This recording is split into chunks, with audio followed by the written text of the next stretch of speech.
अस्सलाम वालेकुम everyone, this मी असलान और आप देख रहे हैं डीप नॉलेज यूट्यूब चैनल। तो आज की इस वीडियो में हम बात करने वाले हैं वर्डप्रेस के कोर फीचर से रिलेटेड कि वर्डप्रेस में पोस्ट क्या होते हैं, पेजेस क्या हैं, प्लगइन्स क्या होते हैं, थीम क्या है और सेटिंग्स किस तरह से की जाती हैं, परमालिंक्स क्या होते हैं। तो ये सारी चीजें हम इस वीडियो में कवर करने वाले हैं। तो बिना टाइम वेस्ट किए हम अपने इस टॉपिक को स्टार्ट कर देते हैं। तो हम आ चुके हैं अपने वर्डप्रेस के डैशबोर्ड पे। तो सबसे पहले मैं यहाँ पे वर्डप्रेस के डैशबोर्ड को एकदम क्लीन कर देता हूँ। देन हम अपने कोर फीचर को एक्सप्लोर करना स्टार्ट करेंगे और हम इन आने वाली वीडियोस में एक professional and good looking website को क्रिएट भी करने वाले हैं। तो सबसे पहले आपने चले जाना है पोस्ट पे। ये मैं आपको समझाऊंगा कि पोस्ट क्या होती है। तो फिलहाल के लिए जितना मैं कर रहा हूँ आप उतना ही अप्लाई कर लें। तो मैंने यहाँ पे पोस्ट को डिलीट कर दिया है और यहाँ से ट्रेस से भी परमानेंटली डिलीट कर देते हैं। और इसके बाद हम आ जाते हैं पेजेस पे। पेजेस पे भी आपको यहाँ पे एक पेज बना हुआ दिखेगा, तो इसको भी आपने ट्रेस कर देना है और इसको भी यहाँ से परमानेंटली डिलीट कर देते हैं। और इसके बाद हम आ जाते हैं अपने प्लगइन्स में। प्लगइन्स में भी मैं इन सारे प्लगइन्स को डिलीट कर देता हूँ। तो यहाँ पे मैंने डिलीट को सिलेक्ट किया, देन अप्लाई किया। तो आप यहाँ पे देख सकते हैं एक भी प्लगइन्स हमारा जो है वो डिलीट नहीं हुआ। तो इसकी वजह ये है कि सबसे पहले आपने सभी प्लगइन्स को डीएक्टिवेट करना होगा। तो इसके लिए आपने यहाँ से डीएक्टिवेट को सिलेक्ट कर देना है, अप्लाई पे क्लिक कर देना है। तो ऐसा करने से आपके जितने भी प्लगइन्स होंगे वो सभी डीएक्टिवेट हो जाएंगे। तो डीएक्टिवेट होने के बाद सभी को यहाँ से चेक कर देना है और देन डिलीट पे सिलेक्ट करने के बाद आपने अप्लाई कर देना है। तो ऐसा करने से आपके जो प्लगइन्स हैं वो सभी डिलीट होना स्टार्ट हो जाएंगे। तो जैसा कि आप देख सकते हैं हमारे जो प्लगइन्स हैं वो डिलीट होना स्टार्ट हो चुके हैं। तो ये सब प्लगइन्स जो हैं वो डिलीट हो चुके हैं। तो इसके बाद हम आ जाते हैं डैशबोर्ड पे। तो इसके बाद हम आते हैं अपीयरेंस और थीम पे। तो थीम भी हम यहाँ से जो थीम है उसको भी डिलीट कर देते हैं। जैसा कि आप यहाँ पे देख सकते हैं बाय डिफॉल्ट आ रही है। एक थीम को एक्टिवेट रहने देते हैं और बाकियों को डिलीट कर देते हैं ताकि आपकी जो वेबसाइट है वो फास्ट लोड हो सके। और वो मैं सारी चीज़ें आपको बताऊंगा कि किस तरह से ये वेबसाइट में इम्पैक्ट आते हैं। तो आने वाली वीडियोस में हम ये सारी चीज़ें कवर करेंगे। तो आप यहाँ पे देख सकते हैं मैंने सारी थीम्स जितनी भी यहाँ पे अवेलेबल थी उन सभी को मैंने डिलीट कर दिया है। डिलीट करने के बाद हम आते हैं डैशबोर्ड पे। डैशबोर्ड पे आने के बाद आप यहाँ पे देख सकते हैं लेफ्ट हैंड साइड पे काफ़ी फीचर्स कम हो चुके हैं। तो ये वो सारे फीचर्स हैं जो वर्डप्रेस पे आपको बाय डिफ़ॉल्ट देखने को मिलते हैं और इसमें इनको सीखना काफ़ी ज़्यादा इम्पोर्टेंट है क्योंकि ये वेबसाइट के कोर फीचर्स हैं। इनके बारे में आपके पास नॉलेज होना काफ़ी इम्पोर्टेंट है। तो सबसे पहले हम आते हैं डैशबोर्ड पे। तो डैशबोर्ड पे कुछ इस तरह का आपको देखने को मिल जाता है। यहाँ पे वर्डप्रेस आपको लिखा हुआ आएगा तो इसको आप डिसमिस कर सकते हैं। और यहाँ पे आपकी साइट से रिलेटेड स्टेटस होता है और ये सारी चीज़ें आपको देखने को मिल जाती हैं। और इसके बाद हम आते हैं अपडेट्स पे।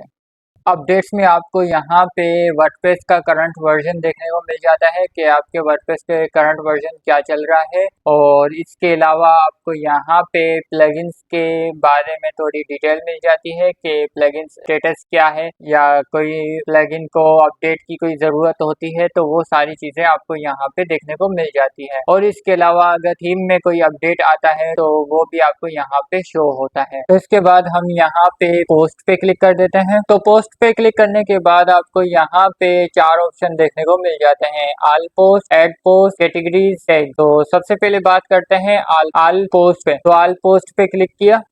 तो ऑल पोस्ट पे क्लिक करने के बाद यहाँ पे आप अपना कंटेंट लिख के पब्लिश कर सकते हैं। वो कैसे, वो भी मैं आपको बता देता हूँ। तो ऐड पोस्ट पे क्लिक करेंगे। ऐड पोस्ट पे क्लिक करने के बाद यहाँ पे एक पेज खुलेगा और यहाँ पे आपने अपनी पोस्ट का नाम लिख लेना है। तो मैं यहाँ पे चैट जीपीटी का यूज कर लेता हूँ ताकि हमारी वीडियो ज्यादा लंबी ना हो। तो मैं यहाँ लेट सपोज एक पोस्ट लिखना चाहूंगा कि व्हाट इज वेब डेव, ठीक है। तो ये हमारी पोस्ट का टाइटल रहेगा। तो हमने ये पोस्ट का टाइटल लिख दिया और इसके बाद मैंने इसे क्लिक कर दिया। तो ये हमें कुछ डिस्क्रिप्शन बना के देगा। तो इस डिस्क्रिप्शन को मैं कॉपी पेस्ट करूंगा ताकि मैं आपको समझा सकूं कि आप किस तरह से कंटेंट पब्लिश कर सकते हैं अपनी वेबसाइट पे। तो ये हमारा टाइटल हो गया। टाइटल होने के बाद आप नीचे आएंगे और यहाँ पे अपना कंटेंट पेस्ट करेंगे। पेस्ट करने के बाद मैं यहाँ पे पब्लिश कर देता हूँ।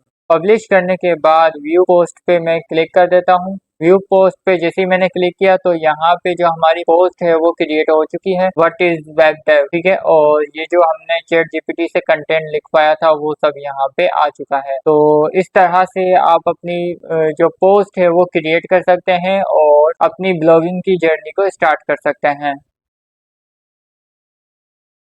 तो अब बात करते हैं ऐड पोस्ट। मैंने आपको ऑलरेडी बता दिया कि वही है जो अगर ऐड पोस्ट पे क्लिक करते हैं तो इस तरह से आप सेकंड पोस्ट भी क्रिएट कर सकते हैं। फिर हम अपनी पोस्ट की तरफ आते हैं, कैटेगरी। तो यहाँ पे आप मल्टीपल टैब्स की कैटेगरीज बना सकते हैं, जैसे कि software development, web development, app development. इस तरह की अगर कैटेगरीज आप बनाना चाहो तो वो आप यहाँ से बना सकते हैं। लेकिन मैं यहाँ पे आपको एक कैटेगरी बना के भी दिखा देता हूँ ताकि ज्यादा अंडरस्टैंडिंग हो सके आपकी। तो मैं यहाँ पे लिख लेता हूँ वेबसाइट डेवलपमेंट, ठीक है। और मैंने यहाँ से ऐड कैटेगरी की, तो यहाँ पे अनकैटेगराइज लिखा हुआ था। इसके बाद आप यहाँ पे देख सकते हैं हमारी जो कैटेगरी है वो यहाँ पे शो हो रही है। तो मैं इसको व्यू पे क्लिक करने के बाद open link in new tab पे क्लिक कर देता हूँ। फिर आप यहाँ पे देख सकते हैं हमारे पास जो कैटेगरी है वो क्रिएट हो चुकी है। अब मैं क्या करूंगा, इस कैटेगरी में एक पोस्ट को असाइन कर दूंगा। तो पोस्ट को असाइन करने के लिए मैं क्या करूंगा, मैं ऑल पोस्ट पे अगेन क्लिक करूंगा और मैं चाहता हूँ ये वाली जो पोस्ट है जो हमने अभी क्रिएट की थी वो कैटेगरीज में चली जाए। फिलहाल कैटेगरीज में देखें कोई भी पोस्ट नहीं है, तो इस पोस्ट को हम क्या करेंगे, वेब डेवलपमेंट की कैटेगरी में ऐड कर देंगे। तो क्विक ऐड भी कर सकते हैं, एडिट भी कर सकते हैं। तो मैंने एडिट पे क्लिक किया। एडिट पे क्लिक करने के बाद आपको क्या करना है, आपने यहाँ पे स्क्रॉल डाउन करना है और कैटेगरीज आपको यहाँ पे देखने को मिलेगा। तो यहाँ पे क्लिक करना है। क्लिक करने के बाद आपको अनकैटेगराइज एंड वेबसाइट डेवलपमेंट जो हमने कैटेगरी बनाई थी वो आपको यहाँ पे शो होगी। तो आपने यहाँ पे कुछ भी नहीं करना, सिंपल चेक मार्क कर देना है और अनकैटेगराइज को अनचेक कर देना है, देन सेव कर देना है। सेव करने के बाद हम अपनी उसी कैटेगरी से फिर से चली जाते हैं। तो यहाँ पे हम अपने कैटेगरी पे आ गए और यहाँ पे कोई भी फिलहाल पोस्ट नहीं थी। तो अब हम एक दफा रिफ्रेश करेंगे तो हमारी जो पोस्ट है वेब डेव वाली वो वेबसाइट डेवलपमेंट की कैटेगरी में असाइन हो जाएगी। तो इसको एक दफा मैंने रिफ्रेश किया। रिफ्रेश करने के बाद आप यहाँ पे देख सकते हैं हमारी जो पोस्ट है वो वेबसाइट डेवलपमेंट की कैटेगरी में ऐड हो चुकी है। तो इस तरह से आप अपनी जो पोस्ट है उसे कैटेगरीज भी बना सकते हैं। तो इसके बाद हम बात करते हैं टैग्स पे। तो वो भी मैं आपको बता देता हूँ कि टैग्स कैसे बनाते हैं। लेट सपोज मैं यहाँ पे फिर से लिख लेता हूँ वेब साइट, ठीक है। इस पे ऐड कर देंगे तो ये हमारा क्या हो गया, एक टैग क्रिएट हो गया। तो इस तरह से आप टैग भी क्रिएट कर सकते हैं। अब बात करते हैं मीडिया क्या है। मीडिया पे मैंने क्लिक किया। मीडिया पे क्लिक करने के बाद आपको यहाँ पे कुछ इस तरह का इंटरफेस देखने को मिल जाता है। आप यहाँ से एड मीडिया भी कर सकते हैं। मीडिया मतलब ये आप यहाँ से इमेजेस, वीडियोस, पीडीएफ वो सभी फाइल्स हैं वो यहाँ पे अपलोड कर सकते हैं। तो मैं यहाँ पे आपको कुछ फाइल्स अपलोड करके भी दिखा देता हूँ। लेट सपोज मैं यहाँ पे डाउनलोड पे गया तो मेरे पास यहाँ पे आप देख सकते हैं एक इमेज है। तो इस इमेज को मैं यहाँ पे सिलेक्ट कर दूंगा, ओपन क्लिक कर दूंगा। ओपन पे क्लिक करने के बाद जो हमारी इमेज है वो यहाँ पे अपलोड होना स्टार्ट हो जाएगी। अपलोड होने के बाद ये जो इमेज है आपको यहाँ पे शो होगी। तो जैसा कि आप यहाँ पे देख सकते हैं हमारी जो इमेज है वो यहाँ पे शो हो चुकी है। तो इस तरह से आप अपनी इमेजेस, वीडियोस, पीडीएफ ये सारी चीजें आप यहाँ पे अपलोड कर सकते हैं। और इसके बाद एड मीडिया भी आपको मैंने बता दिया। एड मीडिया भी यही है जो यहाँ से काम करता है, सेम इसी तरह से यहाँ पे भी है। चाहे आप यहाँ से एड मीडिया करें तो चाहे आप यहाँ से एड मीडिया करें या तो यहाँ से करें, बात एक ही है, ठीक है। इसके बाद हम बात कर लेते हैं पेजेस पे। तो पेजेस पे हम क्लिक कर लेते हैं। क्लिक करने के बाद हमें पेजेस पे क्या मिलते हैं, दो ऑप्शन मिलते हैं, all pages, add pages. Add page कर लेते हैं। तो यहाँ पे अपने अपने पेज का नाम लिख लेना है। लेट सपोज मैं यहाँ पे कोई भी नाम ले लेता हूँ,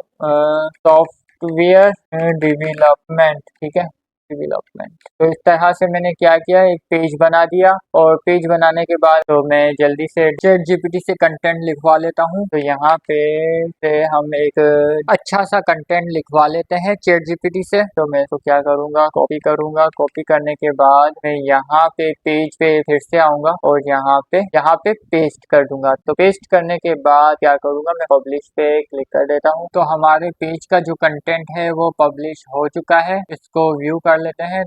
तो आप यहाँ पे देख सकते हैं हमारा जो पेज का कंटेंट है वो पेज पे शो होने लग गया है। तो आप इस तरह से वर्डप्रेस पे पेज क्रिएट एंड पब्लिश कर सकते हैं। तो अब बात कर लेते हैं पेजेस एंड पोस्ट में क्या डिफरेंस है। तो पोस्ट को हम यूज करते हैं आर्टिकल एंड ब्लॉग पोस्ट लिखने के लिए, और पेजेस को हम यूज करते हैं स्टैटिक कंटेंट लिखने के लिए, जैसे अबाउट अस, कॉन्टेक्ट अस और होम पेज। और इसके अलावा जितना भी हम स्टैटिक कंटेंट लिखते हैं वो सभी पेजेस में लिखते हैं। तो ये डिफरेंस होता है पोस्ट एंड पेजेस में। अब अगेन हम आ जाते हैं अपने डैशबोर्ड पे। तो डैशबोर्ड पे आने के बाद अब बात करते हैं कमेंट्स। तो इसमें ये है कि जब भी कोई आर्टिकल आप पब्लिश करते हैं या ब्लॉग पोस्ट पब्लिश करते हैं तो उसके बॉटम में आपको एक कमेंट का सेक्शन मिल जाता है। तो वहाँ पे आपके जो यूजर हैं वो कमेंट कर सकते हैं, और जो भी कमेंट्स होंगे वो सब आपको यहाँ पे डिस्प्ले होंगे। इसके बाद हम एक्स्ट्रा पे आ जाते हैं। एक्स्ट्रा थीम का एक पार्ट है जो कि हमारे पास जो हमारी जो थीम है अभी इस वक्त उस थीम के साथ आया है। तो मैं अपीयरेंस में जाके थीम में जाके बाय डिफॉल्ट जो हमें थीम मिलती है तो उसको मैं इंस्टॉल कर लेता हूँ। फिर अगेन हम बात करते हैं। तो मैं क्या करूँगा, इस 2025 की जो थीम है इसको इंस्टॉल करूँगा और एक्स्ट्रा को मैं अनइंस्टॉल कर दूंगा। तो ये रही एक्स्ट्रा, तो एक्स्ट्रा को मैं कर दूंगा डिलीट। ये हो गई डिलीट। डिलीट होने के बाद आप यहाँ पे देख सकते हैं एक्स्ट्रा का जो फीचर आ रहा था वो यहाँ से गायब हो चुका है। तो कमेंट्स, जैसे कि मैंने आपको कमेंट्स समझा दिया, कमेंट्स के बाद अपीयरेंस पे आते हैं। तो मैं थीम आपको समझा देता हूँ। तो जो थीम है यहाँ पे हम अपनी मर्जी से कोई भी थीम इंस्टॉल और उसको एक्टिवेट कर सकते हैं। तो जैसा कि अभी मैंने जो थीम इंस्टॉल की है वो है 2025, ठीक है। ये बेसिक सी थीम है जो हर ईयर आपको मिलती है। जैसे कि आज 2025 चल रहा है तो उस हिसाब से 2025 की थीम हमारे पास बाय डिफॉल्ट वर्डप्रेस इंस्टॉल करके देता है, ठीक है। और अगर आप थीम चेंज करना चाहें तो ऐड थीम पे क्लिक करेंगे। ऐड थीम पे क्लिक करने के बाद यहाँ पे आपको बहुत सारी थीम देखने को मिल जाएगी। तो आप इनमें से कोई भी जो थीम है जो आपको सही लगती है उसको आप इंस्टॉल कर सकते हैं। इसके बाद हम बात करते हैं एडिटर पे। तो एडिटर पे क्लिक करने के बाद आप यहाँ पे देख सकते हैं आप अपनी थीम को एडिट कर सकते हैं। जैसे नेविगेशन हो गई, नेविगेशन बार आप चेंज कर सकते हैं यहाँ से। जैसे सॉफ्टवेयर लिखा हुआ है इसको मैं एडिट करके चेंज कर सकता हूँ। इसके अलावा स्टाइल्स हमारे पास आ जाते हैं, फॉन्ट के क्या स्टाइल्स हैं ये सारी चीजें हम यहाँ से चेंज कर सकते हैं। कलर चेंज कर सकते हैं। पेजेस पे आ जाते हैं तो हमारे पास जो जितने भी पेजेस होंगे वो आपको यहाँ पे शो होंगे। पब्लिश पेजेस एंड पोस्ट यहाँ पे आपको शो होंगी, और शेड्यूल अगर आप अपने पेजेस को एक स्पेसिफिक टाइम पे पब्लिश करना चाहते हैं तो आप यहाँ से कर सकते हैं। तो आपको यहाँ पे पेजेस के सारे ड्राफ्ट देखने को मिल जाएंगे। पेंडिंग, तो पेंडिंग का फीचर कोई इतना खास नहीं है तो उसको रहने देते हैं। और प्राइवेट पे आ जाते हैं। प्राइवेट भी इतना इम्पोर्टेंट नहीं है, वो भी रहने देते हैं। ट्रैश जो है आपका यहाँ पे जितना भी गार्बेज कंटेंट होगा वो सब आपको यहाँ पे शो होगा। अब back to the admin panel हम आ जाते हैं। फिर से वर्डप्रेस पे क्लिक कर देते हैं। हम अपने एडमिन पैनल पे आ जाएंगे। जैसा कि अभी हम थे थीम पे एक दफा क्लिक कर लेते हैं। एडिटर पे हम लोग गए थे, ठीक है। इसके बाद प्लगइन एक सॉफ्टवेयर होता है। आप ऐसा मान लें एक तरह का सॉफ्टवेयर है जो आपकी वर्डप्रेस की वेबसाइट को फंक्शनैलिटी प्रोवाइड करता है, ठीक है। तो आप प्लगइन किस तरह से ऐड कर सकते हैं वो मैं आपको बता देता हूँ। आपने ऐड प्लगइन पे क्लिक कर देना है। ऐड प्लगइन पे क्लिक करने के बाद आपको यहाँ पे बहुत सारे प्लगइन्स मिल जाते हैं। अगर आप कोई भी प्लगइन इंस्टॉल करना चाहते हैं जैसे गिटनबर्ग, तो मैं इसको इंस्टॉल कर लेता हूँ। इंस्टॉल करने के बाद आपको इसे एक्टिवेट भी करना होता है, तो इसको एक्टिवेट कर देते हैं। एक्टिवेट करने के बाद आप यहाँ पे इंस्टॉल प्लगइन्स पे जाएंगे और यहाँ पे आप देख सकते हैं हमारे पास गिटनबर्ग नाम का एक प्लगइन जो है वो इंस्टॉल हो चुका है। तो इस तरह से आप अपने प्लगइन को ऐड एंड इंस्टॉल कर सकते हैं। ऐड प्लगइन सेम है, तो ये जो चीज़ है ये मैंने आपको समझा दी। तो इस तरह से आप अपने प्लगइन को इंस्टॉल कर सकते हैं। अब बात करते हैं यूज़र पे। तो यूज़र पे हम क्लिक कर देते हैं। यूज़र पे क्लिक करने के बाद आपको यहाँ पे आपका जो एडमिनिस्ट्रेटर होगा वो आपको यहाँ पे शो होगा। जैसे कि इस वेबसाइट का जो फुल एक्सेस जो कंट्रोल है वो इस एडमिन के पास होता है। तो यहाँ पे आपको एडमिन मिल जाता है, एडमिनिस्ट्रेटर आपको यहाँ पे शो होगा, सब्सक्राइबर आपके जितने भी होंगे वो भी यहाँ पे शो होंगे, और इसके अलावा दूसरे रोल भी आपको यहाँ पे मिल जाते हैं। जैसे मैं ऐड यूजर पे क्लिक किया और यहाँ पे यूजर का नाम लिखोगे, यूजर ईमेल लिखोगे, first name, last name, website अगर है तो यहाँ पे यूआरएल दोगे, और यहाँ पे यूजर का पासवर्ड, और यहाँ पे आप अपने यूजर रोल सेट कर सकते हैं। अगर यूजर को एडमिनिस्ट्रेटर बनाना है तो आप यहाँ पे एडमिनिस्ट्रेटर सेलेक्ट कर लेंगे। तो एडमिनिस्ट्रेटर का मतलब ये है कि वो आपकी जो वेबसाइट है उसका content update, delete and publish कर सकता है। एडिटर है जिसके पास सिर्फ पोस्ट एंड पेजेस को एडिट करने का एक्सेस होता है। ऑथर मतलब वो पर्सन होता है जो एक तरह का राइटर होता है जो आपका कंटेंट को लिखता है और पब्लिश करता है। और कंट्रीब्यूटर वो है जो आपकी जो वेबसाइट है उसमें किसी भी तरह से कंट्रीब्यूट करता है तो उसे कंट्रीब्यूटर बोलते हैं। तो वो रोल भी आप यहाँ पे असाइन कर सकते हैं। देन सब्सक्राइबर तो हर किसी को पता होगा, तो ये एक तरह के वो लोग होते हैं जो आपका जो कंटेंट है वो कंज्यूम करते हैं। ठीक है, तो मैं आपको यहाँ पे एक यूजर ऐड करके दिखा देता हूँ। लेट्स सपोज मैं यहाँ पे लिख लेता हूँ अरसलान खान खत्री। ठीक है, मैंने यहाँ पे अपना नाम लिख दिया। फर्स्ट नेम मैं यही ले लेता हूँ, लास्ट नेम मैं यहाँ से कॉपी पेस्ट कर देता हूँ। देन वेबसाइट का जो यूआरएल है वो मेरे पास है लेकिन मैं नहीं दूंगा। जनरेट पासवर्ड पे अगर क्लिक करोगे तो आपका एक स्ट्रॉन्ग पासवर्ड जनरेट करके दे देता है। ठीक है, इसके बाद आप जो भी रोल चाहे वो रोल यहाँ पे एग्जीक्यूट कर सकते हैं। तो मैं सब्सक्राइबर इनरोल होना चाहता हूँ, तो यहाँ पे जो रोल है मैंने सब्सक्राइबर सेट कर दिया, ऐड यूजर। तो यहाँ पे कोई एरर आ गया है। अच्छा, एरर इसलिए आया है क्योंकि ईमेल जो है वो देना काफ़ी ज़्यादा इम्पोर्टेंट है।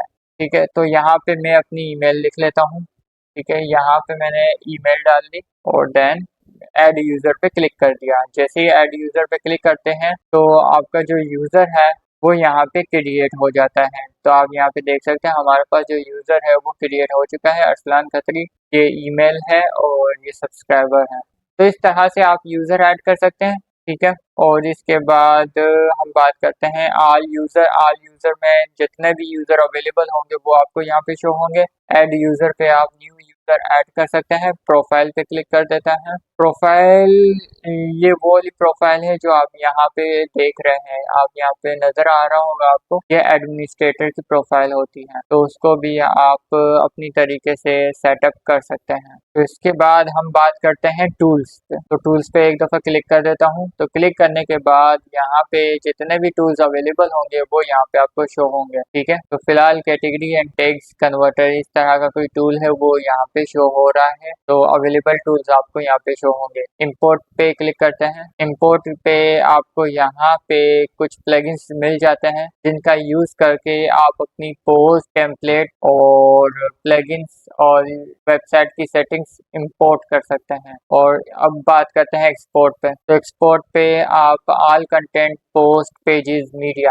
ये सारी चीज़ें आप एक्सपोर्ट कर सकते हैं। तो इसके बाद हम बात करते हैं साइट हेल्प। तो साइट हेल्प पे क्लिक किया और यहाँ पे आपकी जो साइट है उसकी हेल्प यहाँ पे लोड हो रही है कि आपकी जो साइट है गुड है, इम्प्रूवमेंट करनी है, वो सारी चीज़ें आपको यहाँ पे शो होंगी। और यहाँ पे आपको इम्प्रूवमेंट के लिए जो रिकमेंडेड होंगे वो सब आपको यहाँ पे शो हो रहे होंगे। एक्सपोर्ट पर्सनल डेटा, यहाँ पे आपने क्लिक किया और यहाँ पे आप पर्सनल डेटा को एक्सपोर्ट कर सकते हैं। अब बात करते हैं इरेज पर्सनल डेटा। यहाँ पे आप अब पर्सनल डेटा इरेज कर सकते हैं। Theme file editor, I understand पे क्लिक करते हैं तो यहाँ पे आपकी जो थीम है उसका कोड आपको यहाँ पे देखने को मिल जाता है। जैसे थीम के कुछ फंक्शंस है, फंक्शन डॉट php, एसेट्स हो गए, पार्ट्स हो गए और टेम्पलेट्स हो गए, स्टाइल्स हो गए, पैटर्न्स। तो ये सारी चीजें आपको यहाँ पे एडिटर थीम पे आप मतलब ये है कि आपके पास जो थीम है उसका कोड आपको यहाँ पे देखने को मिलेगा। ठीक है, अब बात करते हैं प्लगइन फाइल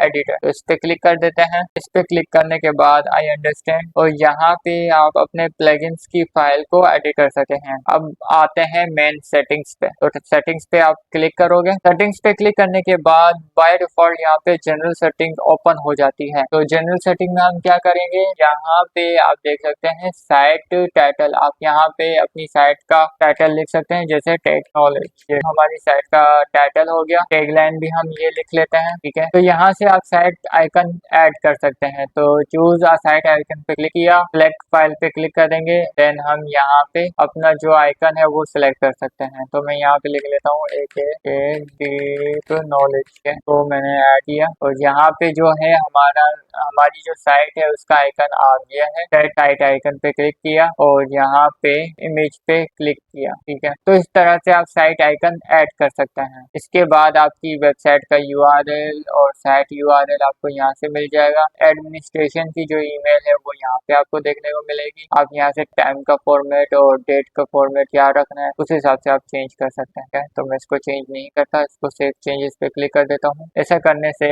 हमारे पास जो यहाँ पे देख रहे हैं साइट आइकन लग चुका है, जो कि पहले नहीं था। अब राइटिंग पे क्लिक कर देते हैं। राइटिंग पे क्लिक करने के बाद आपको यहाँ पे अनकैटेगराइज, डिफॉल्ट पोस्ट फॉर्मेट, ये सारी चीजें देखने को मिलती हैं। तो अनकैटेगराइज को हटा के वेब डेवलपमेंट बाय डिफॉल्ट कर देते हैं, ठीक है। और इसके बाद स्टैंडर्ड ही रहने देते हैं, डिफॉल्ट पोस्ट फॉर्मेट के, ठीक है। और इसके अलावा मेल सर्वर और लॉगिन नेम पासवर्ड, इसमें ज्यादा कुछ करने की जरूरत नहीं है। और यहाँ से बाय डिफॉल्ट मेल कैटेगरी, तो इसको भी वेब डेवलपमेंट कर लेते हैं और सेव चेंजेस कर देते हैं। तो आप यहाँ से ये सेटिंग्स कर सकते हैं। और इसके बाद आते हैं रीडिंग पे। रीडिंग पे आपने क्लिक करना है। रीडिंग पे क्लिक करने के बाद आप चाहे तो यहाँ से स्टैटिक पेज भी सिलेक्ट कर सकते हैं। तो ये मैं नेक्स्ट वीडियो में आपको बताऊंगा कि स्टैटिक पेज किस तरह से सिलेक्ट किया जाता है। के बाद हम आ जाते हैं blog pages, show at most, मतलब एक पेज पे 10 पोस्ट जो होंगी और इसके बाद फीड शो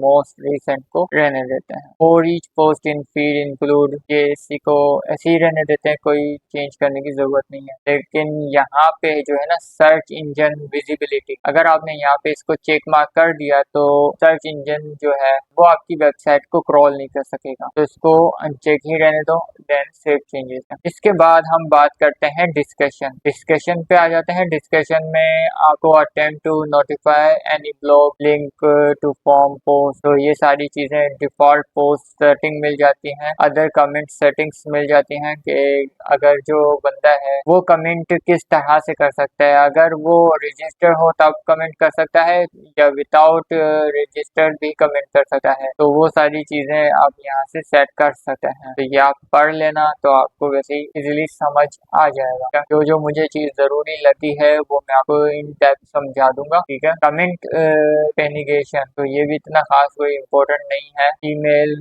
whenever, तो यहाँ पे ये है कि ये इम्पोर्टेंट है थोड़ा सा, क्योंकि जब कोई भी कमेंट करेगा, ठीक है, तो ये क्या होगा, ऑटोमेटिकली एडमिनिस्ट्रेटर की ईमेल जो लिंक है इस वर्डप्रेस की वेबसाइट के साथ, उस पे एक मेल चला जाएगा कि किसी ने कमेंट किया है, ठीक है। बिफोर अ कमेंट अपीयर्स, इसका मतलब ये कि जब भी कोई कमेंट करेगा तो वो कमेंट डायरेक्टली पब्लिश नहीं होगा, वो एडमिनिस्ट्रेटर को एक नोटिफिकेशन आएगी उसकी, और दूसरा मैनुअली कमेंट को अप्रूव किया जाएगा, देन वो कमेंट एक पोस्ट पे पब्लिश होगा। कमेंट मॉडरेशन और ये सारी चीजें हैं। और इसके बाद डिसअलाउ कमेंट्स की स्पैम के लिए, स्पैमिंग को रोकने के लिए सारी चीजें होती हैं, लेकिन इसका फिलहाल हम यूज करने वाले हैं। अवतार वगैरह ये सारी चीजें हैं, तो इसको कोई खास जरूरत नहीं है। डिफॉल्ट अवतार, ये जैसे आप देख रहे हैं ना, ये डिफॉल्ट है, तो इसको आप ये भी कर सकते हैं और इसको सेव चेंजेस कर सकते हैं। जैसे ही करोगे तो ये चेंज, तो देखें ये चेंज हो चुका है ना, तो इस तरह से कर सकते हैं। अब बात करते हैं मीडिया पे। मीडिया पे आ जाते हैं। तो अब हम आ चुके हैं मीडिया की सेटिंग्स पे। इमेजेस साइजेस हैं यहाँ पे। थंबनेल का साइज आप इस तरह से रख सकते हैं, बाय डिफॉल्ट 150 पिक्सल्स होता है, ठीक है। मीडियम साइज हमारा होता है 300 बाय 300 एंड लार्ज साइज जो हमारा होता है 1024, ठीक है। तो यहाँ से आप अपने हिसाब से थंबनेल के sizes, medium size, large size, वो आप यहाँ पे सेट कर सकते हैं। अब बात करते हैं परमालिंक, जो कि काफी इम्पोर्टेंट है इस पूरे टॉपिक में, ठीक है। तो इसको बाय डिफॉल्ट यहाँ पे कस्टम स्ट्रक्चर होता है, ठीक है। तो आपने यहाँ पे पोस्ट नेम पे सिलेक्ट कर देना है, देन यहाँ पे सेव चेंजेस पे क्लिक कर देना है। बस इसमें इतना ही करना है अपना, ठीक है। और इसके बाद हम बात करते हैं प्राइवेसी। तो प्राइवेसी में आपको बाय डिफॉल्ट यहाँ पे वर्डप्रेस की तरफ से कुछ पेज बनाने का ऑप्शन मिल जाता है। लेट्स सपोज मैं यहाँ पे create a new privacy page पे क्लिक कर देता हूँ। यहाँ पे डेमो प्राइवेसी पेज क्रिएट हो जाता है। तो जैसा आप यहाँ पे देख सकते हैं, ये जो कंटेंट है ये डेमो कंटेंट है। तो यहाँ पे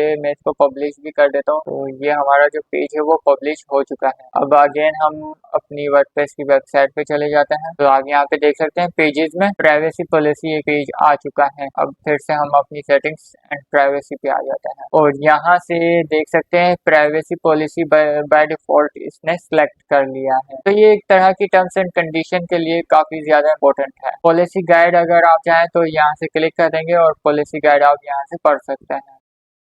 सेटिंग्स पे अगेन हम आ जाते हैं और यहाँ से हमारी जो सेटिंग्स हैं वो खत्म होती हैं। अब बात करते हैं गिटनबर्ग। इस पे इतना ज्यादा हम बात नहीं करने वाले हैं क्योंकि ये एक तरह का प्लगइन है, तो इसको स्किप करते हैं। कॉलेक्स से आप अपने जो लेफ्ट साइड बार है उसको कॉलेक्स कर सकते हैं। तो बस इस वीडियो में इतना ही। उम्मीद करता हूँ आपको काफी कुछ सीखने को मिला होगा और आपकी वर्डप्रेस की जो बेसिक है वो क्लियर हो चुकी होंगी। और अगर आप किसी भी तरह की प्रॉब्लम फेस कर रहे हैं तो इस वीडियो के कमेंट सेक्शन में कमेंट कर सकते हैं। एज सून एज पॉसिबल मैं उस कमेंट का रिप्लाई करने की पूरी कोशिश करूंगा। So thanks for watching. Allah Hafiz.